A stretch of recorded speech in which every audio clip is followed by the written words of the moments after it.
So, hey everyone, welcome to the Winners Ways podcast. This is where we talk about your career, we talk about money, and we give you life motivation to help you to excel. So, today we have a guest. We have John Estafanous, who is the founder and CEO of RallyBright. RallyBright is a software as a service team building platform that helps business leaders improve their team's performance, and they also help with dynamics and inclusion. So without further ado, I present my guest. John, hey, how are you doing? I'm grateful. Thank you for having me today. It's great to be here today.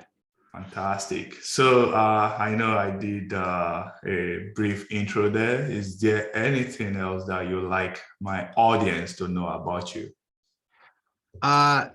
Just that I love helping organizations build great teams. I'm a father of two wonderful children, and for fun, I like to spend time with those awesome kids, doing everything from building Legos and playing sports to cooking barbecue on weekends. So try to cover everything all the time.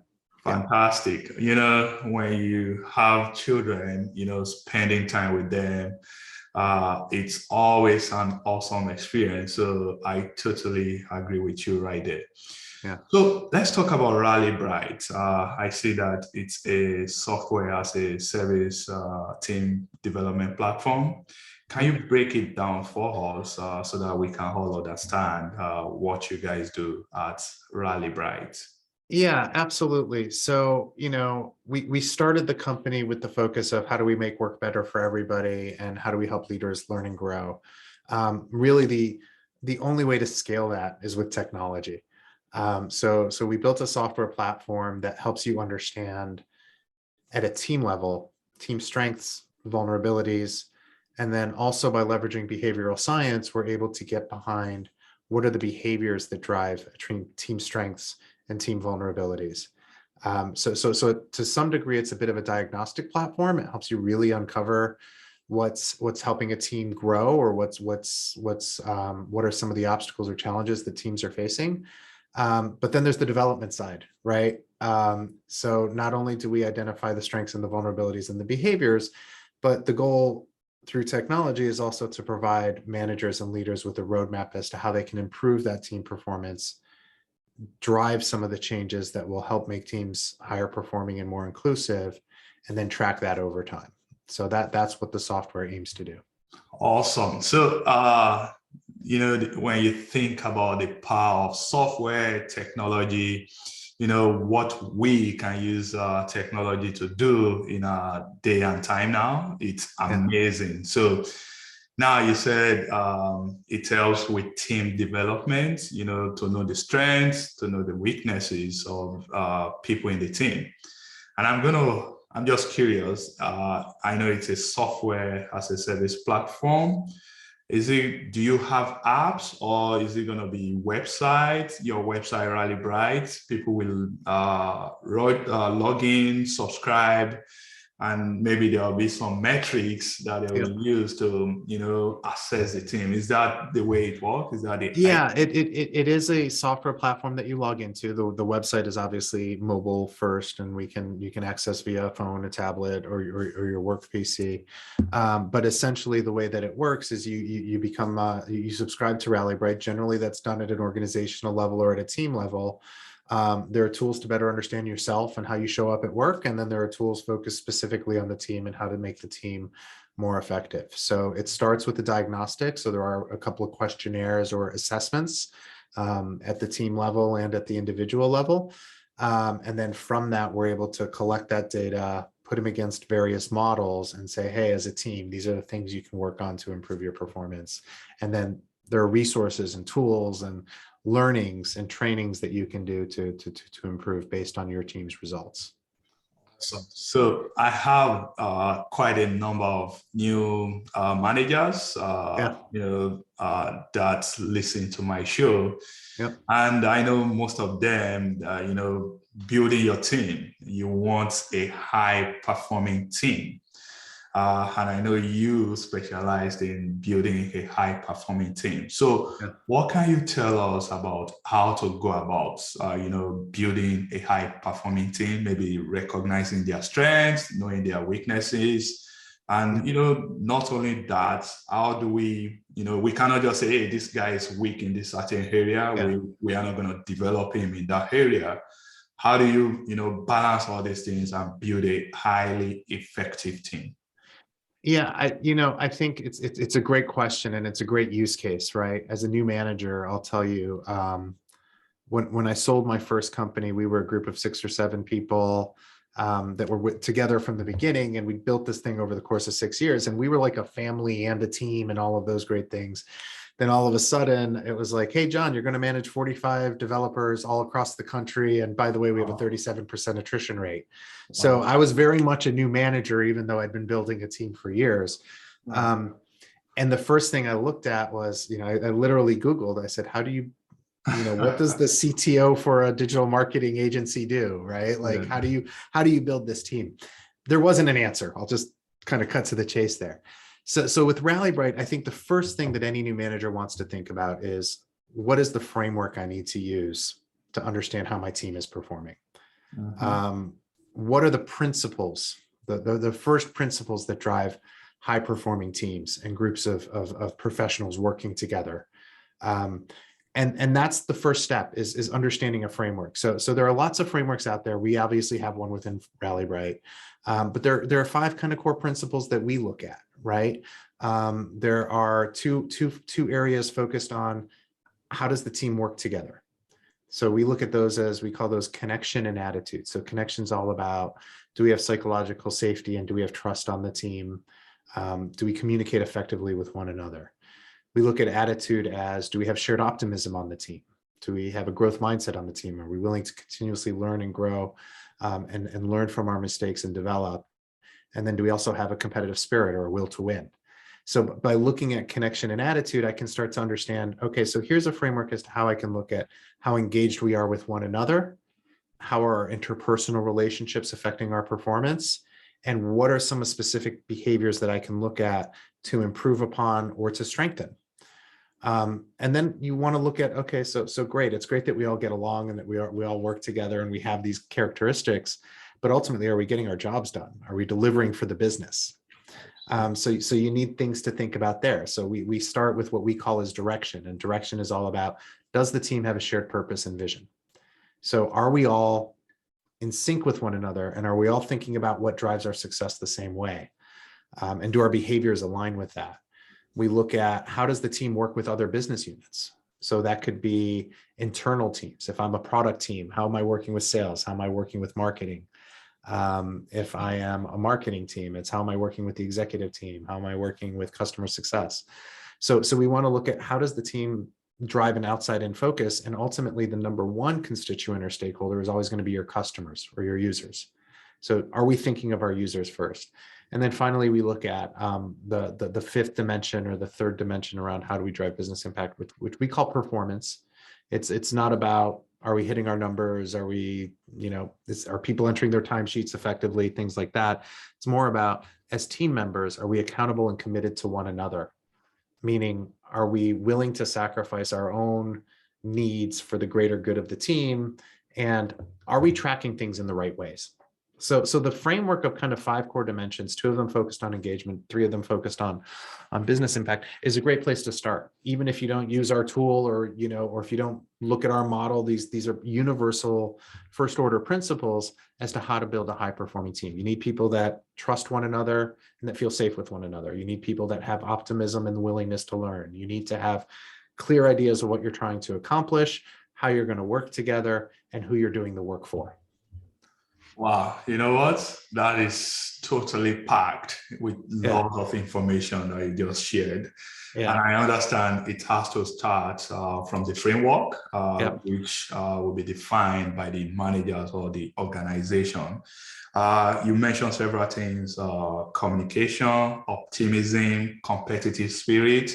All these things are important. Customers, focusing on the users, that's very, very important. We cannot overemphasize that. in terms of building a high performing team. But I'm struck with shared purpose, Yeah. and I don't know if this is your experience as well.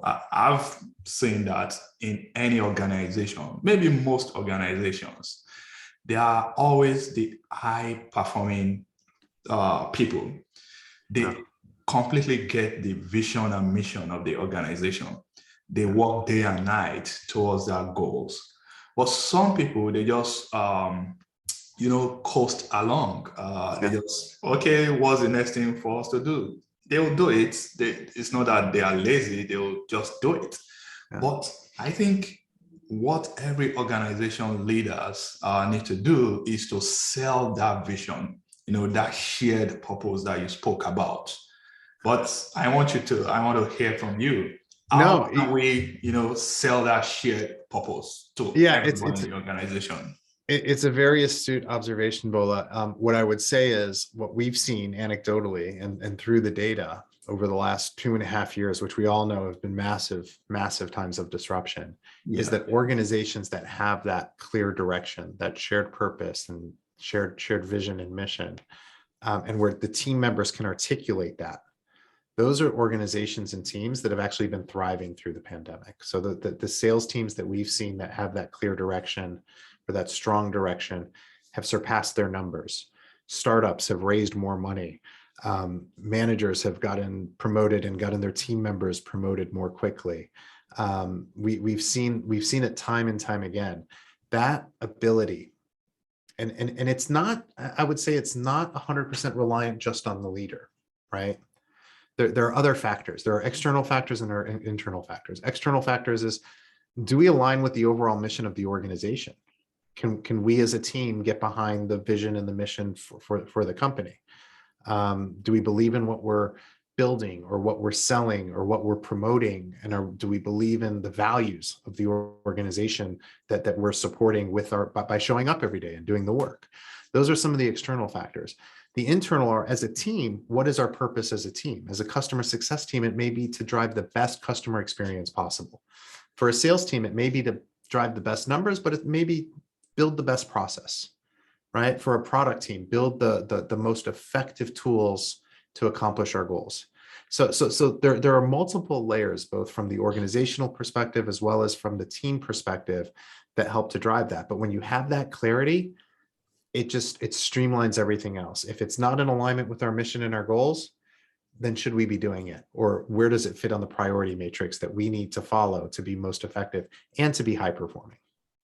Perfect. I guess, it's all about communication and making sure that everyone gets that clarity about the shared purpose or mission of the organization. I think that will actually help people to see, hey, this is where we are going. And hey, this is what I need to do to contribute my own quota so that we can get to, where we want to get to. So that's excellent.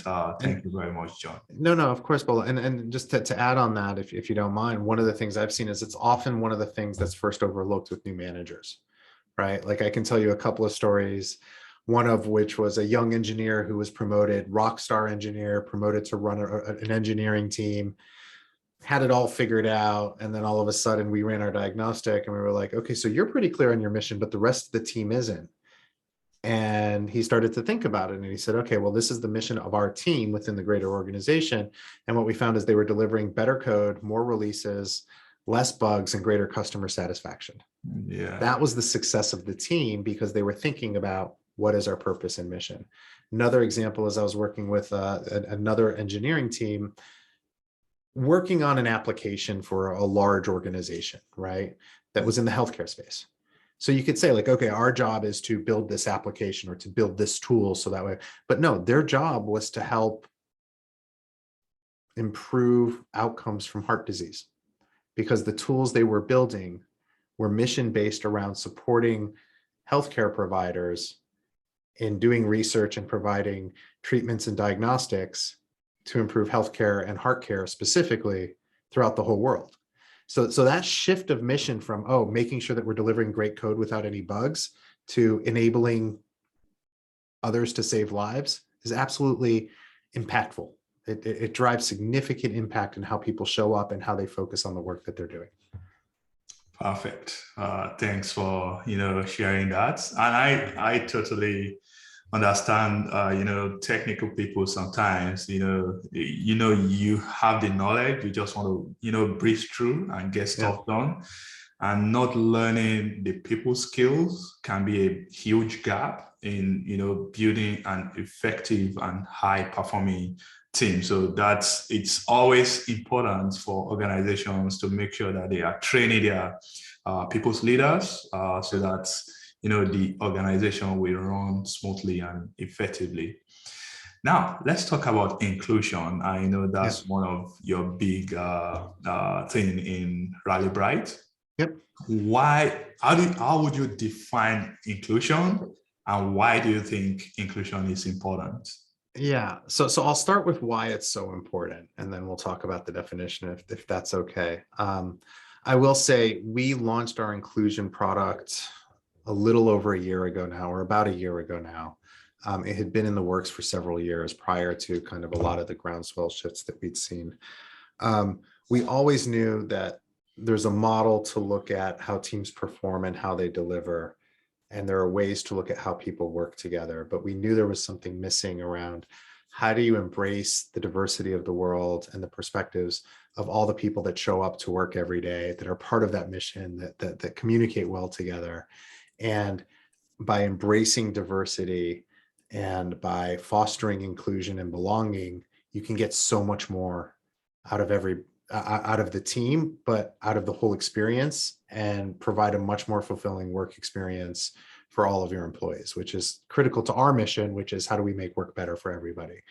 So we really started to dig into this, and we didn't want to just say, oh, you should do these things. We wanted to back it by research. So we actually ran a study last year after doing some work with some very large organizations around how do they foster inclusion and collaboration.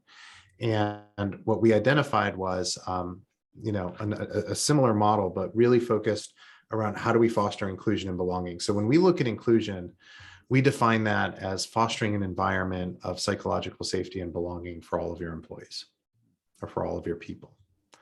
And when we talk about psychological safety, we talk about how do we show up as our authentic selves? How do we encourage people to speak up and share their experiences and perspectives?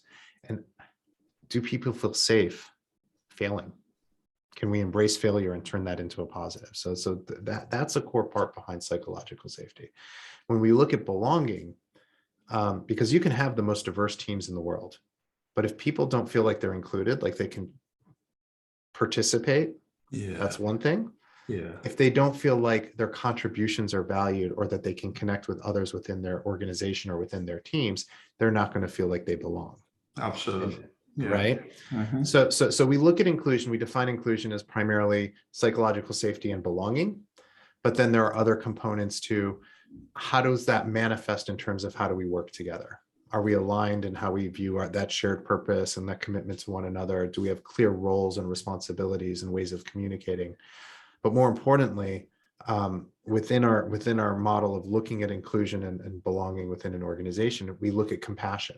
Is there empathy within an organization? I was just reading an article about like the great transformation at Microsoft under Satya Nadella, and number one was empathy, right? Like that was one of the first culture shifts he started to drive there, was and they became, the most valuable company in the world. But not just empathy, but also support. Can we put ourselves in other people's shoes? Can we feel the same way they feel, or at least look at things through that perspective, but also support the journeys that they're on? And then finally, where diversity comes to play is really, do we have objectivity and fairness in terms of how we work and participate and value one another? And do we embrace these diverse cultures, perspectives, backgrounds, what have you, in a way that is objective and fair? So that's kind of how we define inclusion. So it's top line, like it's really all about psychological safety and belonging, but it's also about how do we show up when we work together and collaborate with one another, and do we do so with compassion and fairness, empathy, support, and embracing diversity. So that's a very comprehensive definition, I must tell you. Sorry. And you may have, answered my next question from everything you explained. I like what you said. Inclusion is all about psychological safety and belonging, and Yes. diversity is about objectivity and fairness. Because, John, my next question was going to be, and I'll give you this story. I work with a senior executive at a point, and this executive was, telling me that, hey, because the organization is all about diversity and inclusion now, that he was looking to hire a female executive.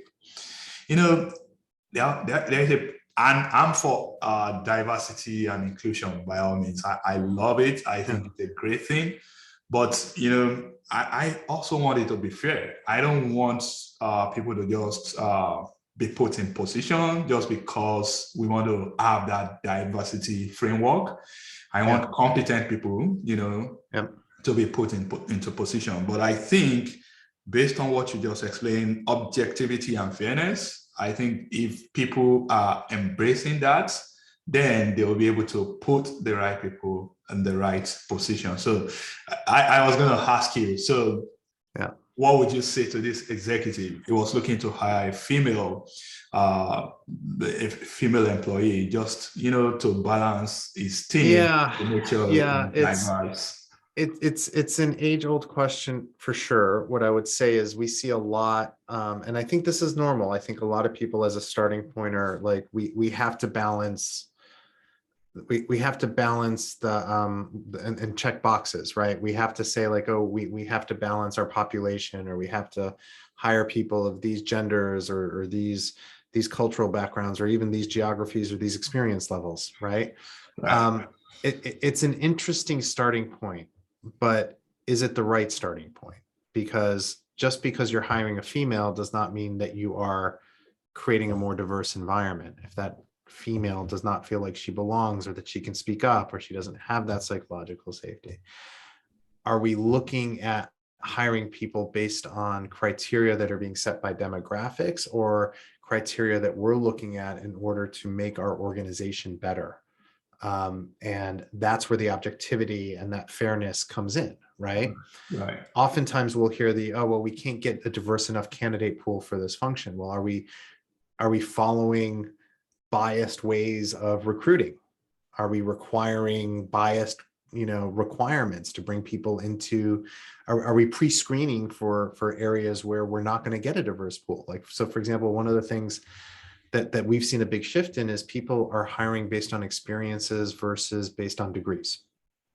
Right. And with the great shift that's been happening with remote work, we're also no longer geographically bound. If you're only hiring engineers in downtown San Francisco, you're going to get a specific candidate pool, right? But when you start broadening that aperture, when you start looking at qualifications based on that objectivity and that fairness versus what we've been told, or at least I've been told, or others have been told, we have to hire people from these schools with these types of degrees and these types of geographies. Those are things you want to look at. Yeah, that's good. That's good. So, looking at your website, RallyBright, and, everything that you do here, I'm just curious, what made you start RallyBright? Yeah, it's a great question. I started RallyBright because I wanted to focus on three things. One, how do you build great teams? Because I realized throughout my entire career, no person is an island, and all of the success, all of the great experiences, all of the pride I had was around surrounding myself with great people, enjoying the work, and accomplishing work together. So number one, how do you build great teams? Number two, how do you scale experiences through technology? Because if I want to fulfill this mission of making work better for everybody, technology is the only way to do it. And then three, how do we help people learn and grow? So my greatest personal fulfillment came when I was able to help others learn and grow in their careers, surpass anything I could have imagined myself doing, going out into the world and creating broader networks of good by helping others learn and grow. So focusing on teams, because ultimately it's about the group. scaling with technology, and then helping people learn and grow. And by looking at those three components, I knew I wanted to build something around teams. I knew I wanted to be technology based. And I was very fortunate at my first company to work with our founding partner, who was an embedded psychologist at Microsoft. And she had developed that original team model. And we decided to build software around that. And from that, it just grew. It was like, maybe this will work. I think it'll work, especially if we had some of the sector behavioral science stuff in here and start taking things to the next level and make it self-serve. And since then, that's kind of been the mission all along. Fantastic. And I surely totally would say you guys are solving a big problem out there. You know, every organizations, they need high performing team. And if people go on your website, rallybright.com, they'll see everything that you do, and I'm sure they will find it beneficial. So as we are rounding up, can you, just share with us what maybe one or two qualities that you would consider as being essential for a leader? Yeah, I mean, I think we talked a lot about a lot of different models, right? And I think they all apply. I think essential for a leader is clarity around that vision and purpose. How do you share that with your team? How do you reinforce that with your team? How do you make sure that everybody you work with is clear on what you're trying to accomplish? I think empathy. Everybody has a different journey. Everybody has a different background. One of the things, you hear the old adage, hire slowly, fire quickly. I don't believe in that anymore. I believe your job as a leader is to identify your team's superpowers and to enable them to activate those superpowers for everybody's good, especially theirs. Yeah. I would say the clarity and empathy are absolutely critical to being a good leader. And I think they fit into, what you just know is right and good as you build an organization and a team. You know what? I totally agree with that. I think there's a quote that says, be kind to people you meet because you do not know what they are dealing with, just to paraphrase, right? And if leaders, people go through a lot of different stuff that a leader may not necessarily know.